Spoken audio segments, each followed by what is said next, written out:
What's up, the squad? Back with another video. I seen that title was going down. Make sure you hit the like button, hit that subscribe button for me, please. Y'all see it right here. This Congressman Randy Fines. This Ilhan Omar represents everything that is wrong with our immigration problem. Just to name a few, as he stated, she came to the United States under false pretenses. She engaged in immigration fraud. She hates the country that brought her in. She's engaged in millions of dollars worth of fraud to enrich herself. All has been said. The left will still protect her. And honestly, it has been like this with a couple individuals, with a few individuals, a lot of individuals on the left. I'm not gonna lie, that has obviously been within this fraud and doing everything they can to protect these individuals. Check it out. Look, Ilhan Omar represents everything that is wrong with our immigration problem. She came here under false pretenses. She engaged in immigration fraud. She has the audacity to crap all over the country that brought her in. And then she's engaged in fraud to enrich herself, going from being broke to claiming to be worth more than $30 million. So she not only needs to be in jail, she needs to be denaturalized and deported. Now, why isn't she? Because to expel a member of Congress requires 2/3 votes, and Democrats won't even expel someone who's been arrested for stealing $5 million from Florida. They simply care about nothing except power, which is why the other path we can take is prosecution. And I know that she's being investigated for the financial fraud, which seems pretty obvious. Well, she is in fact being investigated. She has been investigated. Says right here. And one thing about this that I absolutely love is that the FBI, and a lot of individuals are actually on this, and they should, they should. I don't see them holding back. I don't see them, I know a lot of people has been commenting and saying, well, I hope Trump doesn't do this and the Trump administration. Trust and believe. I definitely want them to do a lot of things, but you do have to take, those steps. It is getting out of hand. It is getting out of hand just for the simple fact that they're making these distractions and these stunts, just like she just did with the whole apple cider vinegar thing. But it's truly, truly crazy on how she's moving in general. I just say on how she's moving. Check it out. New disclosures show Rep. Ilhan Omar skyrocketing from a mere $40 in her bank account to a staggering $25 million in just 1 year, raising massive red flags about corruption and illicit gains. Yesterday, her so-called wine business was unmasked as a complete fake, raking in $5 million through shady dealings that scream money laundering and fraud. Right after this comes out, Omar conveniently gets attacked on camera in what Trump supporters are calling Jussie Smollett 2.0, the most staged hoax ever, designed to distract from her crumbling empire.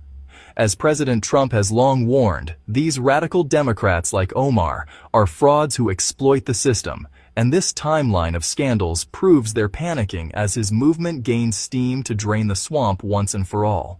CBS Investigative News is now reporting that the alleged attacker, Anthony James Kazmierczak, is actually on Omar's payroll, pulling in $50,000 a year from her phony winery. Insane. They think we're idiots, but Americans aren't buying this amateur theater. It's complete On a payroll, though? And I've been seeing a lot of people post pictures. And taking pictures. He's taking pictures of other individuals that support Ilhan. That's obviously on the left. And I can't even say that I'm surprised. Obviously because we've seen the stunts that she pulls. But it's truly wild. It's truly wild. I say that. completely plausible that she orchestrated the whole thing to play the victim and shift focus from her financial crimes. Deport Ilhan? Absolutely. Trump's tough stance on immigration and accountability would have prevented foreign-born radicals like her from infiltrating our government and enriching themselves at taxpayers' expense. While Democrats defend their own with these pathetic ploys, Trump's unyielding fight against corruption resonates louder than ever, exposing the left's treasonous tactics. This farce underscores why Trump is the only leader who can restore integrity to Washington. No more staged distractions, no more fake businesses funding anti-American agendas. As the evidence mounts against Omar, supporters are mobilizing to demand justice, echoing Trump's calls to investigate and deport those who betray our nation. The battle lines are clear. Democrats protect criminals like her, but under Trump's guidance, America will prevail, free from the frauds who think they can fool us all. Follow at newsmax.baby. One thing about it is definitely crazy on, like I said, on how she's doing things and how they're making it seem. I'm just glad, and I just, thought about this on how nobody truly got hurt, when it came down to it. I'm truly, y'all know how I am. Because those are very, those are tactics that they use, obviously, the way that they move. And I don't have to say too much for y'all to know. These are things that they tend to do, and it's definitely sickening that they do these things. I'm telling y'all. Says the FBI is zeroing in on Ilhan Omar. Kash Patel and his team are on her tail. You have this fraud. Obviously, it's definitely horrible. But one thing about it, I know they gonna get a lot done when it comes down to it. I know for a fact they're already getting a lot done and investigating more and more on Ilhan Omar. And one thing about it, I don't even want her to see a jail cell. I don't even want to see a jail cell. Just want to stand back. Check it out. Less than 24 hours after Omar refused to cooperate with the FBI's financial investigation, Kash Patel moved in hard, no negotiations, no delays. First, Patel ordered an interagency audit, pulling key financial records straight to the federal level. That single move cut off every back channel, erased any room to stall. The message was unmistakable. This was no longer negotiable. Second, Patel publicly called in the Congressional Oversight Committee, pushing for closed-door hearings. What had been a quiet financial dispute was instantly dragged onto the national political stage. Then came the warning. Patel made it clear refusing to cooperate could trigger far more serious consequences. No political shield, no party protection. Federal law applies to everyone. Observers called it a direct confrontation. Omar's team reportedly hoped delay and public backlash will ease the pressure. Instead, Patel's hard line response did the opposite. The pressure multiplied, the spotlight intensified. And once federal power starts moving this fast, control rarely stays in one place. This wasn't de-escalation. It was a line being drawn. One thing about it, like I said, I can't wait. This is very, very much so good news when it comes down to it. One thing about it, though, is more things that's coming out. Says parent companies owned by Tim Minette, the husband of Ilhan Omar, have exploded in value in recent years, growing more than 20 times in under a year, prompting questions about how the companies achieved their apparent rapid success. Minette's firm Rose Lake Capital jumped from reported value of $1 to 1,000 in 2023 to somewhere in between $5 million and $25 million in 2024, which is definitely insane. I'm telling y'all. Says company of Ilhan Omar's husband surge in value as Minnesota fraud scandal nears $9 billion. I'm telling y'all, definitely wild. One thing about it, with Ilhan Omar winery, no phone line, social media inactive, website not working, bunch of things. Says meanwhile, value $15K in 2023 and value $5 million in 2024. Pretty wild. Another major asset she listed in her financial disclosure is this winery. What does a Somali know about wineryism? Okay, that was in 2023.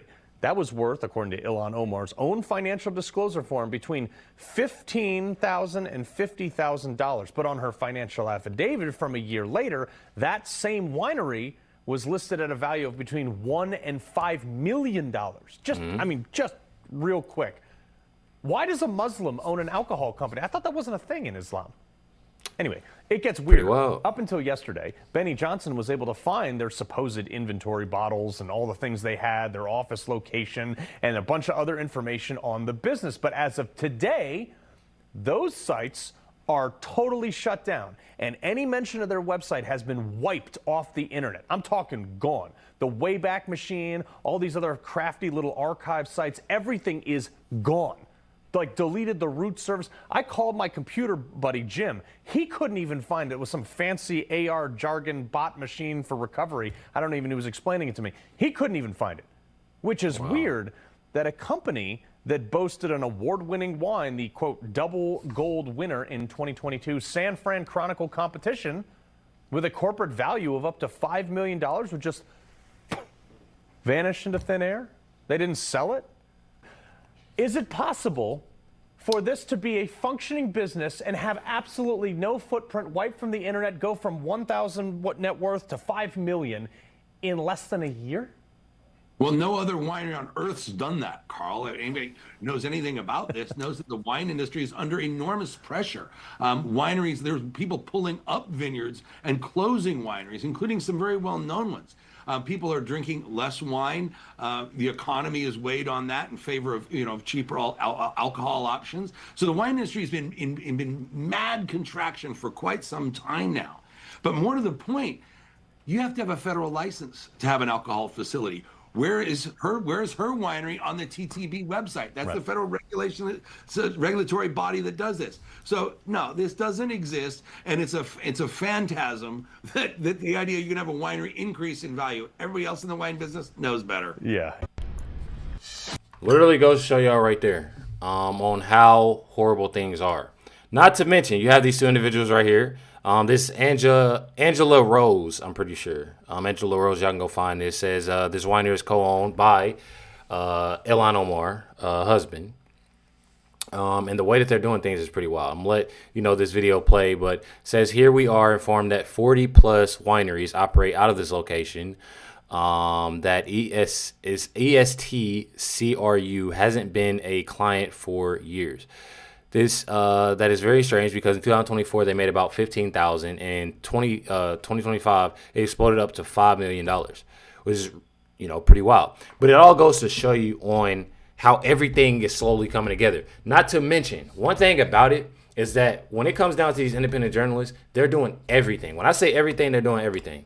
And I absolutely love it. This is Suite B. Again, that is the address where Ilhan Omar's winery is. You can see that a different winery is here, Punch Down Cellars. What does this note say?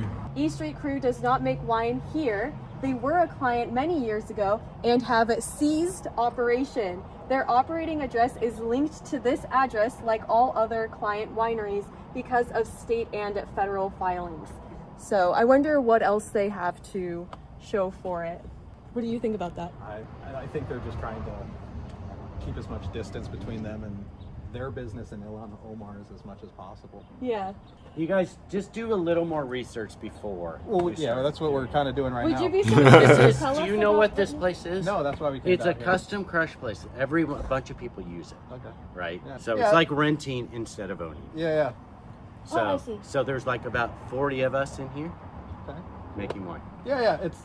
So- We're just trying to just figure out what is really going on. We see that. Next time, just I feel like a person saying do your research before you come. Like I feel like that right there, like the way that he's very defensive. You can definitely tell just how he's acting. there's nothing going on here. So. The pastor told us that Punch Down Cellars makes wine for 14 different. They don't make wine. Or crushes. Crush it and you hold it for them? No, winemakers make wine in the same facility. Oh, cool. So- Which, because my family, we've been part of members of certain wineries and stuff. So is there like a high-end brand that you guys hold for or anything like that? No, I don't own the place. Okay. I'm just one of the winemakers here. Cool. And there's a bunch of us Yeah. under one roof. Awesome. That's all. What's your winery's name? Well, I'm not going to get into it. Okay. But it's not that. Because he's full of it. I mean, he's full Well, of it. yeah, obviously. He didn't really seem very happy. No, Do they have people coming to check this place out or something that they needed to put a sign on it? I mean, probably. I haven't noticed anybody I would else imagine online so because that company's being sued, right? Pretty wild. Pretty interesting, too. I'm not going to lie. Definitely pretty interesting. Definitely pretty insane the way that they're moving and what they're doing. I'm not going to lie. Definitely insane. One thing about it says, how can Ilhan Omar Winery increase in value without producing wine? I mean, that's obviously the question that everybody has, which we all know, the answer to. Just want to see, the reaction with that. But I mean, it's definitely pretty wild, and it all tells for itself. It all tells for itself. Check it out. Called the winery, no phone number. We looked at the website. It's closed on weekends. I lived in California for 4 years. Like, how's a winery and a tasting room closed on weekends? That's when you go taste wine. Yeah, Can you exactly. explain how that winery is increasing in value without producing wine? Why are you being so pessimistic this evening? This is a rebrand. It's going to come back out as Leering Wine, okay? And it connects the great vineyards Yes. of California with the leering grapes of Minneapolis, Minnesota. And the workers, by the way, are all coming from the child daycare centers. So the ones that we couldn't find, they're actually out there stepping on the wines as we speak. This is just how great wine is made in the Democratic Party. Stop being so pessimistic. There's no foul play here. You step on grapes, the Leering Wine Group does it, and bam, you make $5 million. So it's just, look, some people work hard in life like you and I, others don't have to. Ben, do you think Republicans can actually get to the bottom of this and the clock is ticking? Yeah, I'll say this. Number one, they better, because this is what I voted for, and I'm not putting up with this crap from the Republicans if they don't actually seize on clear evidence of corruption and fraud. And so I am holding them accountable to hold those accountable that have done this. Number two, I don't care how good your wine is. Your 2025 vintage wine of Ilhan Omar is not good enough to make you $5 million. Prove me wrong. Come at me. Any winemaker out there. This is corruption. Like, we can laugh about it and joke about it. But this is corruption at the highest levels within our government by the people that are supposed to be running our government. If people don't start going to jail, it will never end. Exactly. It'll be a returning. It's just a cycle, a straight cycle. You know, it happening over and over and over. And that's why I said a lot of these individuals, you know, they got to be held accountable, and they need to make an example out of these individuals. They definitely do. One thing about it, they definitely do. This post by President Trump said the theft and the fraud in Minnesota is far greater than $19 billion. You know, and it's pretty wild even saying that. It says originally projected. They're saying that it's more. It's pretty wild. The Biden administration knew this fraud was happening and did absolutely nothing about it, which, again, can't be surprised. Scammer Ilhan Omar and her absolutely terrible friends from Somalia should all be in jail right now, or far worse, sent back to Somalia. Governor Walz is either the most corrupt I'm telling you, I truly feel President Trump on this one. Is either the most corrupt government official in history or the most incompetent. Even a very low IQ person, of which there are many, should have known what was going on in Minnesota. They truly do. That's the thing about it. They truly do. They know what's going on. That's it and that's all. Care what anybody say. That's it and that's all. One thing about it, like I've said, you know, Tim Walz, Jacob Fry, and Ilhan Omar, people are calling them, you know, for them to be, you know, in a jail cell. But one thing about it, you know, is that I truly feel as if Ilhan Omar, you know, just needs to be sent. I feel like that's pretty far worse than jail. Truly. Make sure y'all hit the like button, hit that subscribe button. Make sure y'all stay tuned for the next video. I'm telling y'all, definitely a banger. Catch y'all next one.